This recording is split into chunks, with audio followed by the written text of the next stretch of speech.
Hello friends, welcome back to my channel. तो आज हम देखेंगे यूपी टीजीटी पेपर जो हुआ था 8 अगस्त 2021 को, उसका सॉल्यूशन का थर्ड पार्ट।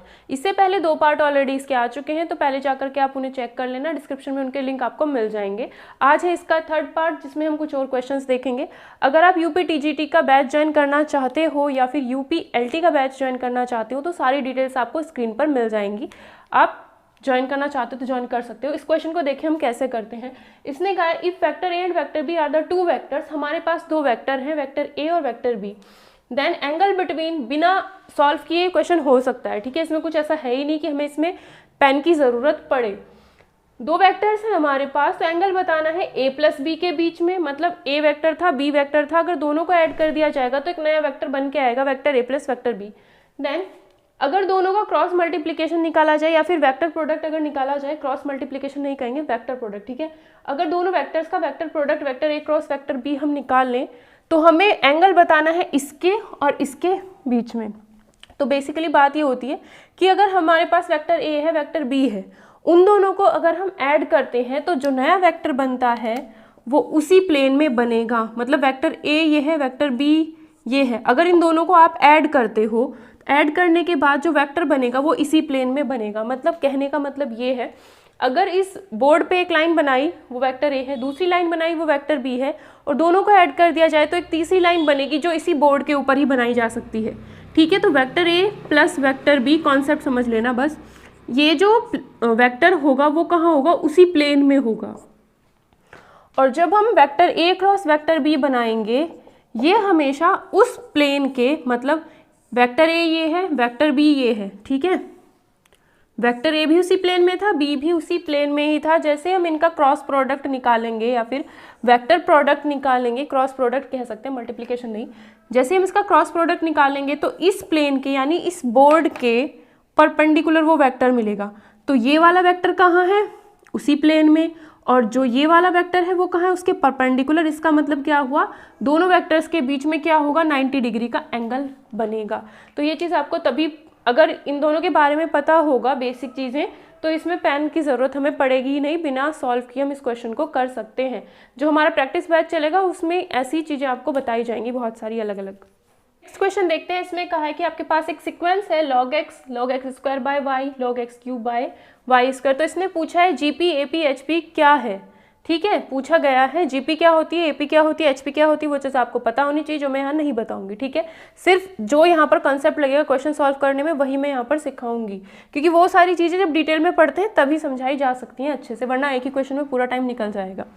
तो ए इसको मान लिया, इसको हमने बी मान लिया, थर्ड टर्म को हमने सी मान लिया।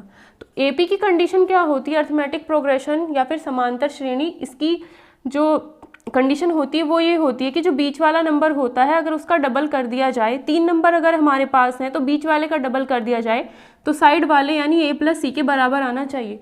तो अगर एक कंडीशन इसमें फुलफिल होती है तो हम चेक कर लेते हैं कि ये एपी होगा, ठीक है। सबसे पहले एपी ही चेक करते हैं ज़्यादातर। लॉग एक्स क्या है भाई, बीच वाला क्या है, ये log x square by Y, इसका अगर डबल कर दिया जाए तो a यानी log x प्लस b यानी log x cube by Y square के इक्वल आना चाहिए। log की प्रॉपर्टी लगानी है, log के बाहर अगर 2 लिखा हुआ है तो 2 कहाँ चला जाएगा, जो ये साथ में है इसकी होल पावर, तो ये कितना हो जाएगा, x की पावर 4, ये हो जाएगा y का स्क्वायर, इधर है आपका log, ठीक है। log x plus log a plus log b क्या होता है, इन दोनों की मल्टीप्लाई हो जाएगी, log की प्रॉपर्टी दिस इंटू ये, x की पावर 4 अपॉन वाई स्क्वायर। दोनों साइड क्या आ चुकी हैं, सेम आ चुकी हैं, यानी सिंपल सा एपी का कॉन्सेप्ट लगाया कि बीच वाले का अगर डबल करते हैं तो साइड वालों को ऐड करके आता है। इसका मतलब ये जो है वो क्या है, हमारी एपी है, ठीक है।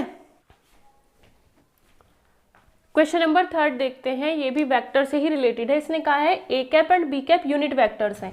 अगर ए कैप और बी कैप यूनिट वेक्टर्स हैं, इनका मतलब अगर इनका मैग्नीट्यूड निकाला जाएगा तो क्या आएगा, 1, क्योंकि दोनों कैसे हैं, यूनिट वेक्टर्स ही हैं। उसके बाद कहा है such that A cap plus 2 B cap एक नया वेक्टर बना दिया जाता है, 5 A cap minus 4 B cap एक नया वेक्टर बना दिया जाता है, और ये दोनों जो हैं ए प्लस 2 बी कैप इसके ऊपर लगा हुआ है, और 5a माइनस बी, ये दोनों जो हैं 5a माइनस 4b, ये दोनों जो हैं वो परपेंडिकुलर टू ईच अदर है, मतलब एक दूसरे के साथ समकोण बनाते हैं, दोनों के बीच में 90 डिग्री का एंगल बनता है। किसके? इसके और इसके बीच में। जब दोनों के बीच में 90 डिग्री का एंगल बनता है तो हम वहाँ पर क्या करते हैं, दोनों का डॉट प्रोडक्ट निकाल के देख लेते हैं। तो जैसे हम इन दोनों का डॉट प्रोडक्ट निकालेंगे तो सिंपल जैसे अलजेब्रा में मल्टीप्लाई करते हैं वो मल्टीप्लाई करनी है जो छोटे बच्चों वाली होती है वो। a डॉट 5a, तो ये आ जाएगा 5a dot a dot a dot -4b, तो ये लिख सकते हो, प्लस 2b डॉट 5a यानी 10, 2 इंटू 5 10 हो गया b dot a, minus 2 into 4 8 b dot b, सबके ऊपर कैप लगा हुआ है। ठीक है, तो अब देखो ये कितना हो गया, a डॉट a का मतलब हो जाएगा 5 मॉड a का स्क्वायर या फिर a के मैग्नीट्यूड का स्क्वायर। इनके सबके ऊपर कैप लगा हुआ वो मैं नहीं लगा रही हूँ, minus a dot b plus 10 b dot a dot b के बराबर होता है माइनस 8 b डॉट b को आप लिख सकते हो मॉड b का स्क्वायर, यानी b डॉट b अगर निकालते हो तो जो भी इसका मैग्नीट्यूड होगा उसका स्क्वायर के इक्वल आ जाती है वैल्यू। अब इसका a का मैग्नीट्यूड कितना है 1, b के मैग्नीट्यूड की वैल्यू भी कितनी है 1, तो यहाँ पर भी 1 हो जाएगा, यहाँ पर भी 1 हो जाएगा। ठीक है, जब दोनों ये वाला और ये वाला दोनों के दोनों परपेंडिकुलर वेक्टर्स हैं तो दैट मीन्स ये 0 आना है, ये चीज़ 0 के इक्वल चलेगी। तो 5 माइनस 8 कितना आएगा, माइनस का 3 उधर जाके +3 हो जाएगा, इसे भी यहाँ से हटाओ। ठीक है, अब a डॉट b है तो इसे सॉल्व करेंगे, 6a डॉट b आएगा इज इक्वल्स टू 3, या फिर a डॉट b आएगा हमारा 3/6 यानी 1/2। और a डॉट b क्या होता है, a का मैग्नीट्यूड b का magnitude cos theta. Theta angle जो है a वेक्टर और b वेक्टर के बीच में बना हुआ एंगल है। तो अब ये दोनों क्या है, कैप इनके ऊपर सबके ऊपर लगी हुई है जो मैंने नहीं लगाई। ठीक है, इसकी वैल्यू भी 1 है, इसकी वैल्यू भी 1 है, तो ये हो गया गायब यहाँ से, 1 × 1 1। कॉस थीटा की वैल्यू 1/2 कब होती है, जब थीटा हमारा होता है 60 या फिर π/3। ठीक है, तो इसका आंसर हमारा हो जाएगा π/3। तो इस टाइप से वेक्टर के क्वेश्चन बहुत इजी एग्जाम्स में आ रखे हैं, बहुत इजी पूछ रखे हैं, ज़्यादा टफ वेक्टर के क्वेश्चंस नहीं हैं। नेक्स्ट क्वेश्चन देखते हैं, for any 2 sets a and b, a और b हमारे पास 2 सेट हैं, सेट थ्योरी से क्वेश्चन है, a माइनस b इक्वल क्या होगा, ये 4 ऑप्शन आपको दे रखे हैं। तो सिंपल सी बात है, वेन डायग्राम का क्वेश्चन है तो उसी से ही हम इसे कर देंगे। ठीक है, ये हमने एक वेन डायग्राम बनाया, इसमें क्या है, एक सेट है हमारे पास, ये तो यूनिवर्सल हो गया, एक सेट a है हमारे पास, दूसरा सेट है हमारे पास b। तो a ये हो गया, b ये हो गया, b मतलब ये वाला सर्कल, a मतलब ये वाला सर्कल। एक सर्कल जो है वो किसको रिप्रेजेंट कर रहा है, वो एक सेट को रिप्रेजेंट कर रहा है। तो इसने कहा है a माइनस b, पहले ये चीज़ निकालो, a माइनस b का मतलब क्या होता है, वो सारे एलिमेंट्स जो a के अंदर हैं बट b में, मतलब a माइनस b का मतलब होता है a के अंदर से b के जितने भी एलिमेंट लिखे हुए हैं सब हटा दो। तो a हमारा ये था, b हमारा ये था, तो ये कुछ कॉमन पार्ट इसका आ रहा था। तो हमने क्या किया, a माइनस b अगर हम निकालना चाहते हैं तो a के अंदर से जो भी पोर्शन b अपना अंदर ले रहा है उसको हटा देंगे। तो a के अंदर ये जो पोर्शन b आ रहा है इसको हटा दो, तो इसका मतलब है a माइनस b की जो वैल्यू होगी वो सिर्फ ये होगी। ठीक है, a के अंदर से जो b वाला पोर्शन है वो हटा दो। ठीक है, तो यानी a माइनस b की जो वैल्यू आई वो हमने x मान ली, ये जो हमारा ब्लू वाला पोर्शन है उसको हमने x मान लिया। अब a में से इसको x को माइनस कर दो, a में से x को माइनस करना है, इसका मतलब क्या है कि अगर हमारे पास ये a है, इसमें से क्या माइनस करना है, x, मतलब जो x वाला ये पोर्शन, x वाला पोर्शन कौन सा है, ये है, ये पूरा a था हमारे पास, ये पूरा सर्कल a था, उसमें से जो x वाला पोर्शन है यानी ये जो पोर्शन है ये हटा दो।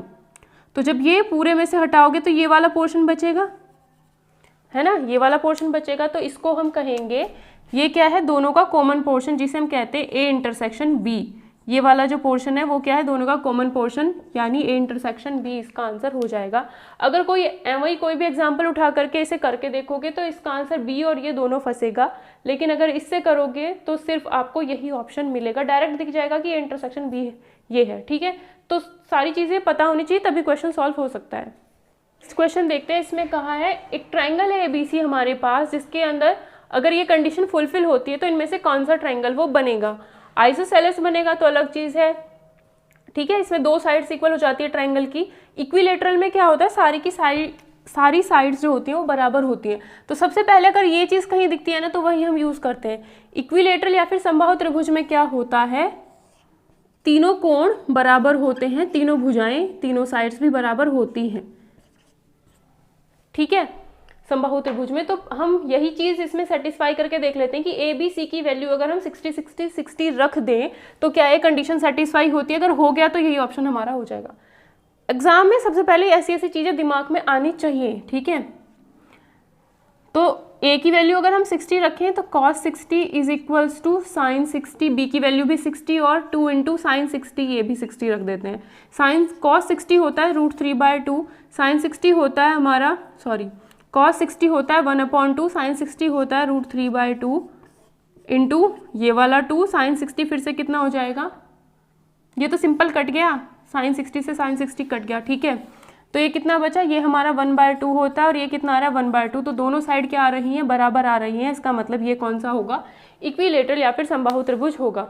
राइट एंगल ट्राइंगल अगर ये होता, ठीक है, राइट एंगल ट्राइंगल अगर ये होता तो भाई इसके और इसका सम जो होता, अगर ये x है तो ये 90 माइनस x होता, ये 90, तो हम कन्फर्म नहीं बता सकते थे, ठीक है, कन्फर्म चेक नहीं कर सकते थे एकदम से। और ऐसे ही आइसोसेलेस में भी, आइसोसेलेस में मान लो इस तरीके से ट्राइंगल बनाया हुआ है, ये दोनों साइड बराबर है, तो ये तो वो भी केस तभी बन उस केस में भी प्रॉब्लम हो सकती थी चेक करने में। तो सबसे पहले चेक करो इक्विलेटरल ट्राइंगल, हर जगह सबसे पहले यही चीज़ चेक करनी चाहिए हमें ट्राइंगल में।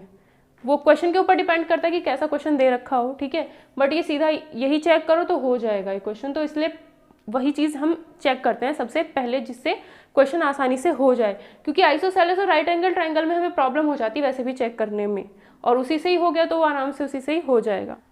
नेक्स्ट क्वेश्चन देखते हैं। इसमें कहा है कि if the points with position vector, कुछ पॉइंट है जिनके पोजीशन वेक्टर्स ये हमें दे रखे हैं। तो इसने कहा ये तीनों वेक्टर्स जो है कोलिनियर है, मतलब संरेखीय हैं, एक ही लाइन में हैं।